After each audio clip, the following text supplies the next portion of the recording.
Antes de mais, muito boa tarde a todos. Uns segundos, porque ainda estão algumas pessoas a sentar-se e, naturalmente, que as primeiras palavras são, como presumo que tenha vindo a acontecer, e eu peço desculpa por só chegar da parte da tarde e ter perdido uma magnífica manhã, segundo sei, mas são para agradecer e cumprimentar a Sra. Comissária Nacional do Plano Nacional de Leitura e a Sra. Subcomissária.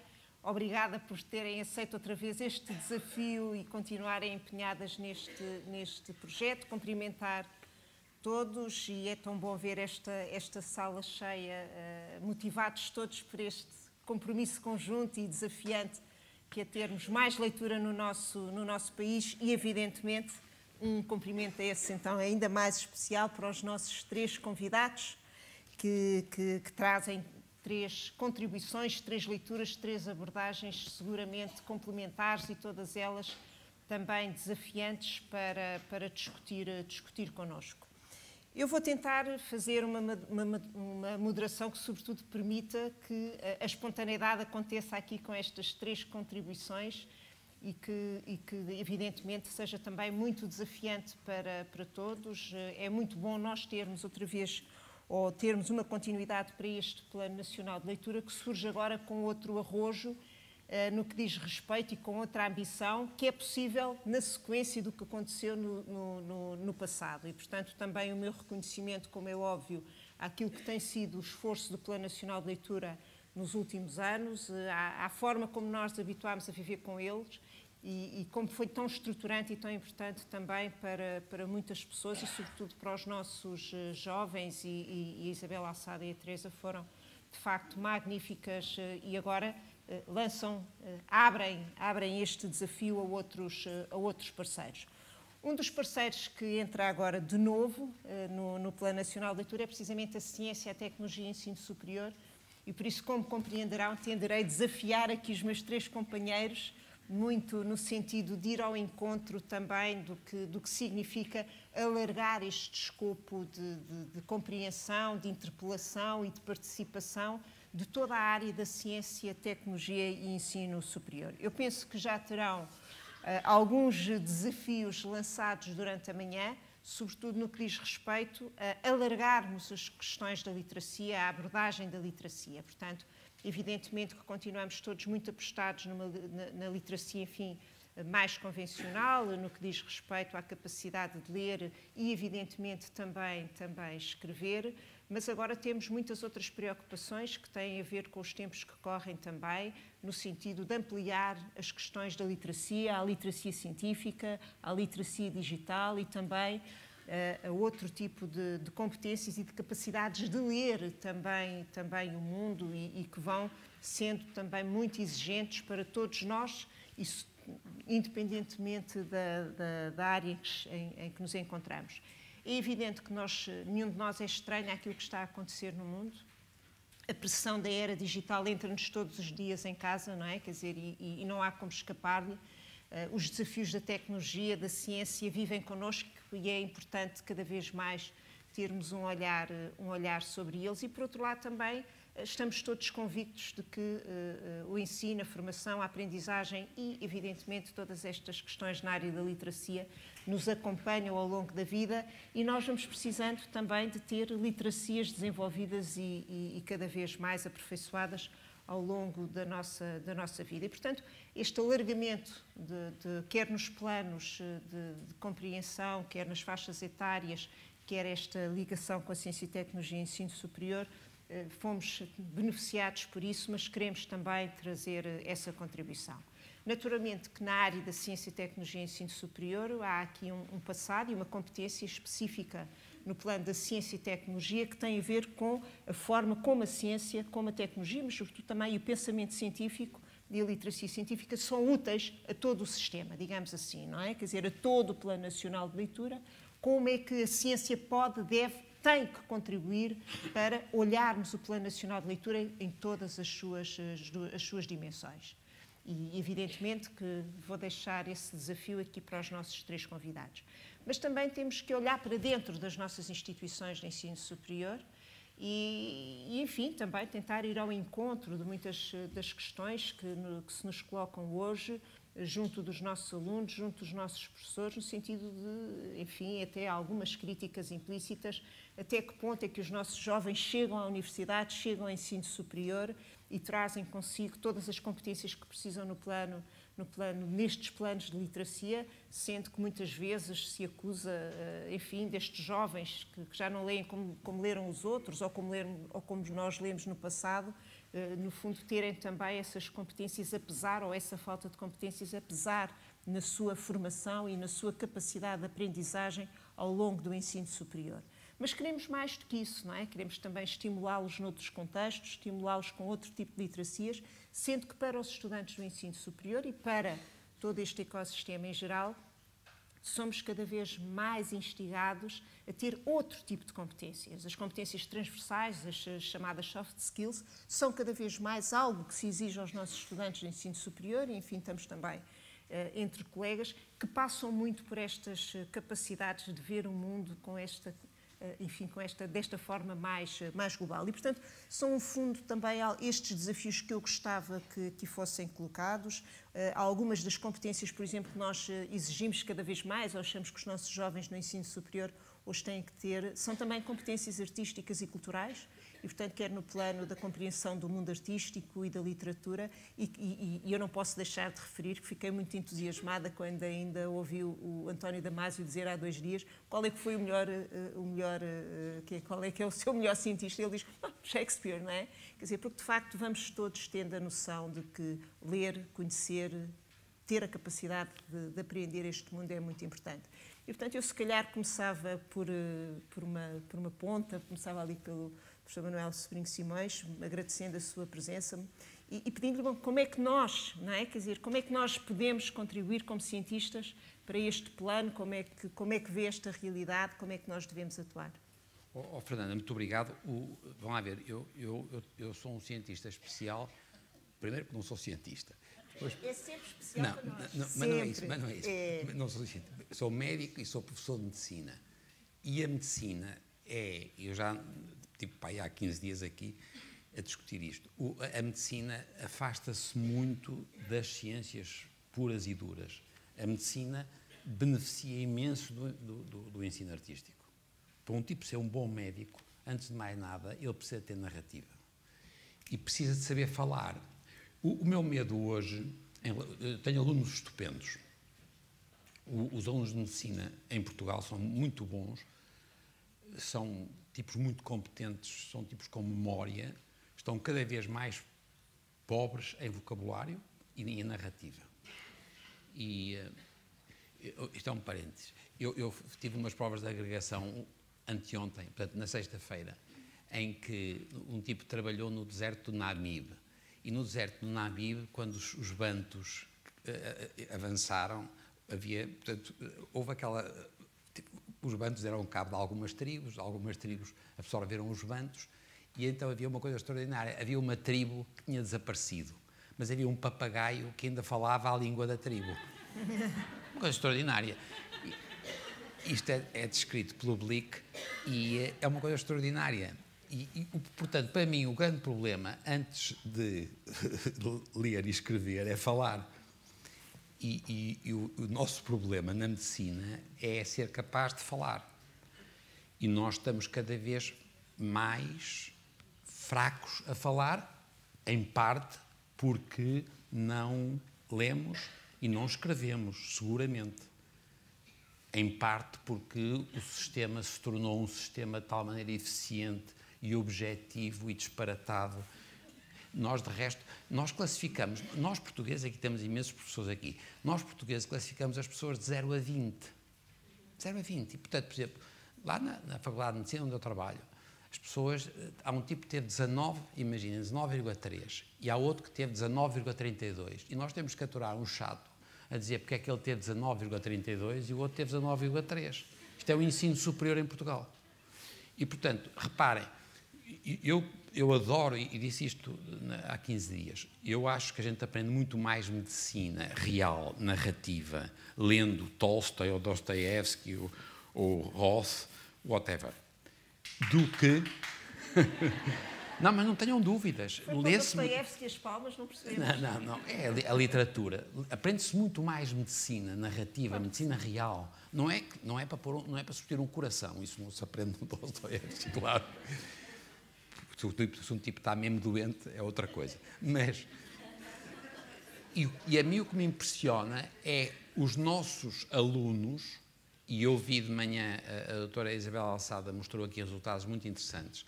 Os nossos alunos aparentemente estão a melhorar no PISA, mas eu não sei se é porque na medicina eles são particularmente memorizadores ou particularmente enviesados para um tipo de formação.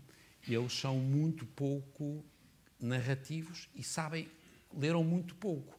Nós fazemos alguns testes, que é, por exemplo, no meio das histórias, pomos um bocadinhos do Essa ou pomos o Mário Viegas a declamar, e os miúdos ficam espantados e arriscam aquilo que acham que foi um erro nosso. Percebem? É extraordinário. Aqui o João Lopes acha graça a isto. Nós apresentamos... Não, mas não é isso. Nós na segunda-feira passada, da semana passada, apresentámos um caso africano de SIDA mesmo, com Kaposi. E nós tínhamos, era uma teórico-prática, tínhamos 120 alunos. Nenhum deles tinha visto o Filadélfia. Não faz sentido. Quer dizer, há qualquer coisa de errado. E nós agora o que vamos fazer é vamos passar o Filadélfia, e nós estamos a fazer muito isso. Portanto, nós estamos a tentar resolver este problema da medicina usando estas estratégias, que não são estratégias muito científicas no sentido de dar muitos dados, porque se eles têm insuficientes, é, por exemplo, pô-los a ver o Filadélfia e depois voltarem a ver a autópsia. Pois, mas a questão é aquilo que eles leram, ou o facto de lerem, não é? Porque eu lembro-me, há uns anos atrás, tentava comprar para uma pessoa jovem um livro, enfim, de literatura acessível, não é? E fui buscar um que eu achei que os miúdos daquela idade tinham que ler. E fiquei um bocadinho confrontada quando a pessoa da livraria, que me conhece há muitos anos, diz: mas porquê que ele há de ler isso e não há de ler outro? Não é? Porque nós também temos aqui uma série de preconceitos. Agora, no caso da ciência, eu acho que as competências da leitura, as competências artísticas e as competências culturais fazem, hoje em dia, falta a todos os nossos estudantes, ou acho eu que assim é. E na medicina, por maioria de razão. Mas a questão... E agora, e a medicina, como é que vê isso como medicina, não é? Porque lhes corta a criatividade, diminui a sua capacidade de ler o mundo. Não, eu penso que o problema não é só da medicina. O problema é nós estamos a treinar estes miúdos para terem muito boas notas, para estudarem muito, o turnover é muito rápido, portanto as coisas mudam muito depressa, e eles memorizam, portanto são avaliados por memorizar, e é tal estupidez de introduzirmos uma classificação de 0 a 20. Eu, por exemplo, agora desculpem lá, eu de parênteses, o professor Machado Vaz, a mim, há muitos anos, como calculam, perguntou-me se eu tinha lido o DFI americano no exame teórico. E eu tinha lido. E, portanto, tivemos ali o resto do tempo todo a discutir o DFI americano do Shevan Schreiber. O pobre do tipo que foi a seguir a mim, ele perguntou-lhe se eu deu a peste. E o homem olha para ele e diz: não, senhor professor, só tive tempo de ler a sebenta, não pude ler o tratado. Agora, reparem, isto não se compadece com dar 0 a 20, a dar 19,5. Reparem, nós estamos com uma sociedade que tem uma necessidade muito disparatada, aparentemente com uma pseudo-objetividade. Eu penso que a literatura e a leitura e a escrita e a narrativa são claramente intersticiais, são transversais, são a vida e devem ser classificadas no máximo em bom, muito bom, suficiente. João Lopes, o que é que acha? Eu passo a vida a dizer que os nossos estudantes e, sobretudo, os cientistas precisam ter mais práticas culturais. É um enorme desafio, porque eu acho que não há ciência sem cultura e, sobretudo, prende a sua capacidade de ser criativo e de inventar coisas novas e de olhar o mundo de maneiras diferentes. O que é que desejaria para este Plano Nacional de Leitura também? Eu creio que, infelizmente, todos nós temos exemplos deste género. E eu não posso deixar de evocar um momento que para mim é marcante, que eu, aliás, publicamente já referi noutros contextos, mas que me obrigou de algum modo a descer à terra. Foi um belo dia com alunos de cinema, quando eu me lembrei, a propósito das formas de representação dos atores, me lembrei de evocar um tal Marlon Brando e um filme chamado Alô de Nucais. E quanto mais eu dissertava sobre o Alô de Nucais, certamente sem grande inspiração, mas mais eles se mostravam espantados e, mais do que espantados, confusos. E eu decidi parar e perguntar, desculpem lá, eu estou aqui a citar o Alô de Nucais, partindo do princípio que é conhecimento comum. E era uma turma de uns 15 alunos e havia 2 que conheciam o filme. E, de facto, isto faz-nos lembrar uma realidade que todos conhecemos, mas para a qual nem sempre temos instrumentos de trabalho muito eficazes para lidar. Enfim, falo por mim antes do mais. Ou seja, é que vivemos numa sociedade em que a acumulação de informação não se traduz necessariamente na formação de conhecimento. De facto, esta ilusão de que o novo computador, o novo telemóvel, o novo gadget nos traz um ganho, uma aquisição que multiplica infinitamente a nossa informação, não se traduz necessariamente em conhecimento. Isto vem desde os primeiros iPods, em que havia muita gente muito feliz por ter 5.000 canções no seu aparelhinho. E eu nunca ouvi essas pessoas dizer qualquer coisa minimamente interessante sobre a história do pop rock. E, de facto, isto é um dado incontornável. Por outro lado, e falando de livros, eu de repente lembrei-me de uma espécie de axioma que eu gosto muito de citar, de um livro que para mim é um dos livros centrais no século XX, que é O Prazer do Texto, de Roland Barthes. A certa altura, o Barthes cita uma sondagem da altura em que ele escreveu o livro é salvo em 1972, estamos a falar a mais de 40 anos de distância, em que ele diz que uma sondagem recente testemunhava que 50% dos franceses não leem regularmente. E ele acrescentava, metade da França está privada do prazer do texto. E a pergunta mais radical que podemos fazer, e também a mais difícil, é se é possível ensinar esse prazer. Tenho sérias dúvidas, devo dizer. O prazer, e o avô Freud ensinou-nos isso, o prazer é qualquer coisa que não se gere conscientemente, mesmo se conscientemente o experimentamos de forma extremada. Contra o prazer instalou-se uma espécie de indiferença e, sobretudo, de indiferenciação, que tem, evidentemente, os mais diversos fundamentos. E eu gostava de citar 2 que me parecem que são fortíssimos e quase sempre pouco encarados, muito esquecidos, pouco enfrentados. O primeiro é o facto de, provavelmente, o modelo narrativo mais poderoso, e escusado já dizer que não estamos a falar do caso meramente português, o poder narrativo mais poderoso instalado no planeta hoje em dia é o dos jogos de vídeo.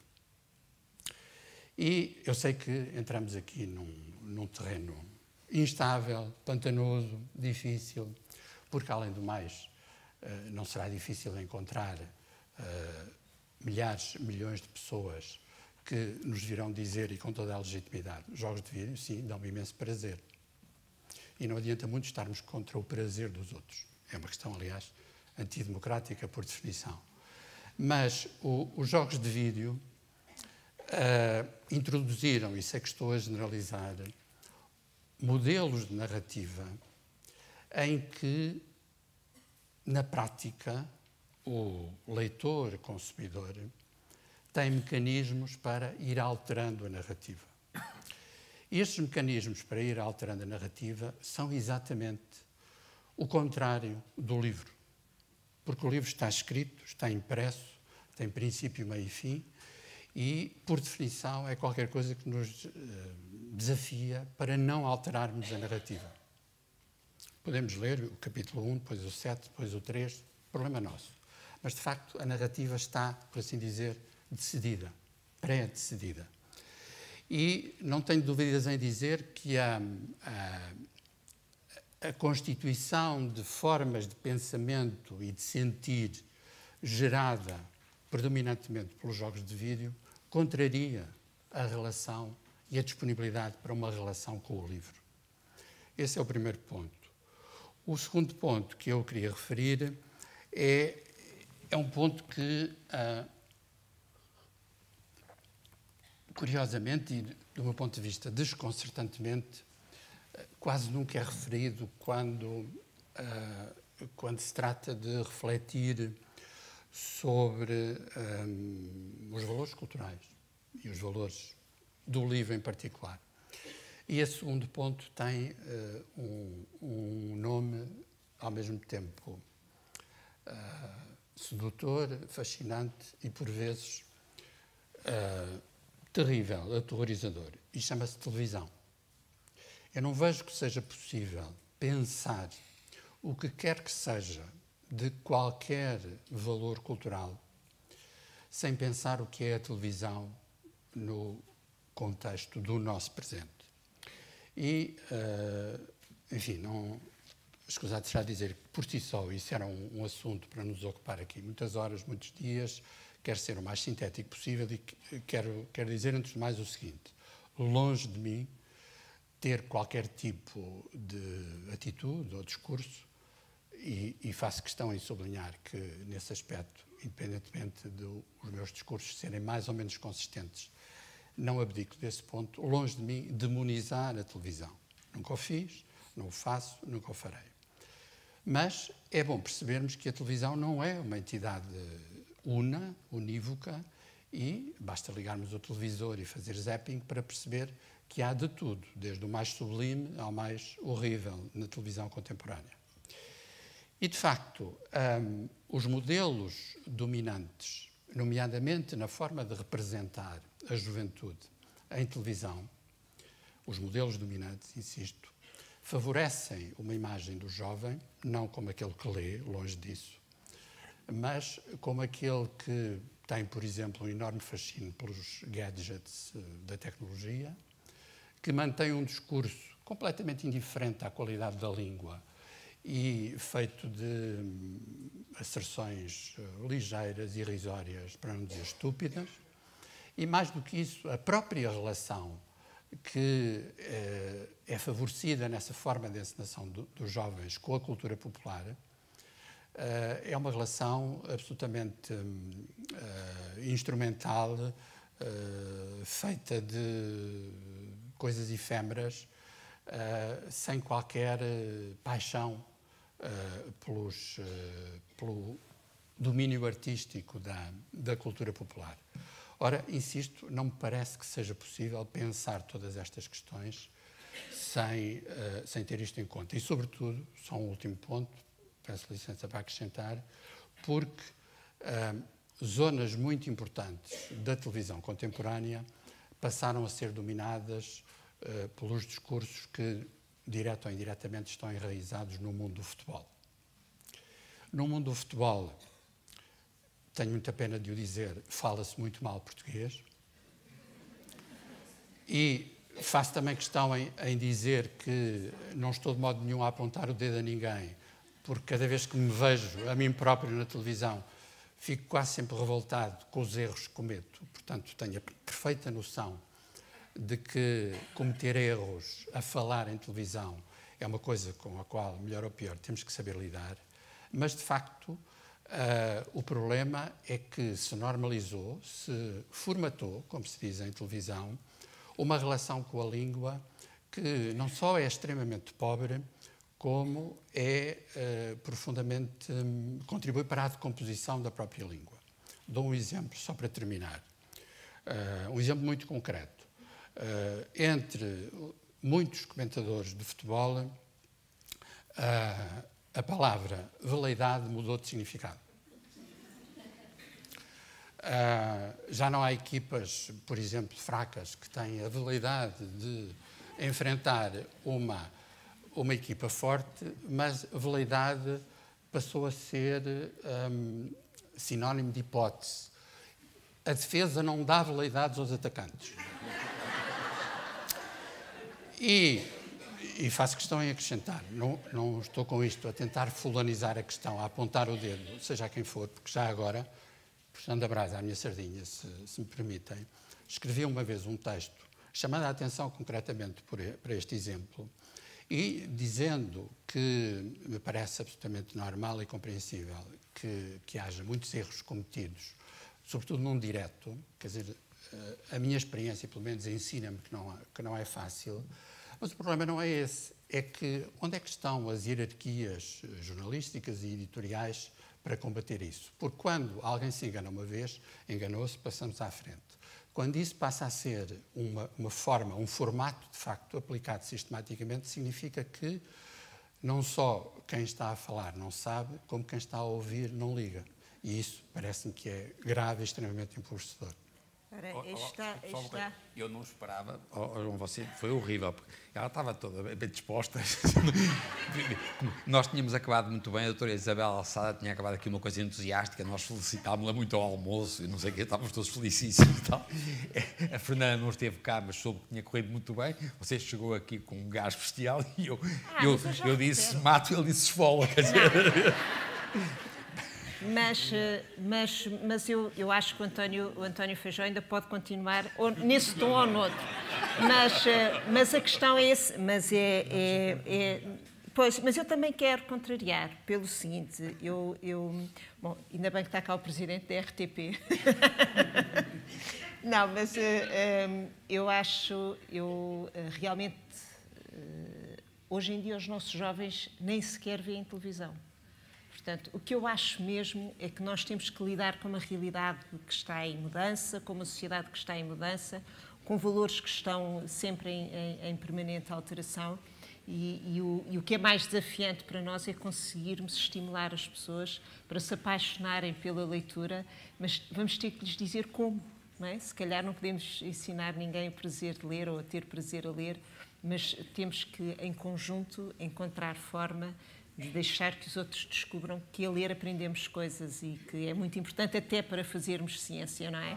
Vamos ter que ser criativos. Agora, eu penso que a leitura e a forma de ler o mundo são importantes para muitas coisas, incluindo para a nossa cidadania ativa, para também ajudar os nossos jovens. A literatura faz parte da nossa formação. Professor António Feijó, num sentido positivo, por favor.